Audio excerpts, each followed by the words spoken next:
Gloire soit rendue à Dieu et nous bénissons le Seigneur pour tout ce qu'il fait. Nous sommes contents de pouvoir passer ces moments avec vous, considérant la glorieuse parole de notre Dieu. Alors, un titre ce matin pour cette dévotion, vous êtes le bien-aimé de Dieu. En Éphésiens au chapitre 1, le verset 6, à la louange, la gloire de sa grâce qu'il nous a accordée en son bien-aimé.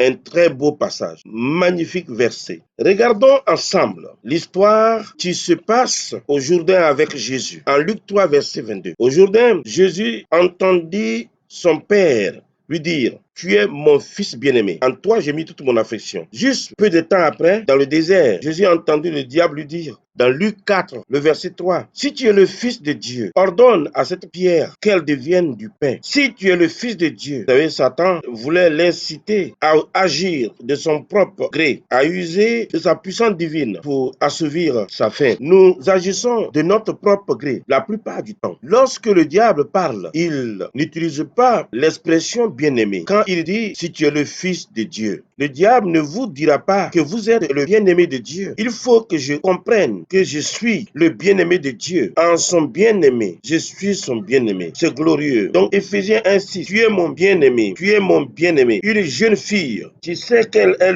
la bien-aimée de Dieu ne donnera pas sa virginité à un cochon. Un jeune homme qui comprend qu'il est le bien-aimé de Dieu ne va pas se mettre dans un groupe de bandits pour se sentir accepté. Lorsque je marche dans la mentalité de la compréhension que je suis son bien-aimé, vous savez, dans 1 Samuel, qui a terrassé Goliath? David. Que signifie son nom, David, en hébreu? Bien-aimé. Parce que je suis le bien-aimé de Dieu. Je suis plus que vainqueur. David savait qu'il était le bien-aimé de Dieu. Vous êtes le bien-aimé de Dieu. Pas à cause de ce que vous faites. Christ a tout fait. Tu es le bien-aimé de Dieu. Luc 3, verset 22. Et nous sommes ces bien-aimés en Christ. C'est pourquoi nous sommes acceptés dans le bien-aimé. Et ce que Dieu a dit à Jésus, il vous le dit aujourd'hui. Tu es mon bien-aimé. Tu es mon fils bien-aimé. En toi, j'ai mis toute mon affection. Satan peut vous dire que vous avez péché et que vous ne pouvez pas être bien-aimé. Lorsque vous savez que vous êtes le bien-aimé de Dieu, vous avancez en toute quiétude. Cela produit une sécurité et le diable est frustré. Savoir qu'on est le bien-aimé de Dieu donne de gagner des combats, des batailles. Amen. Que Dieu bénisse.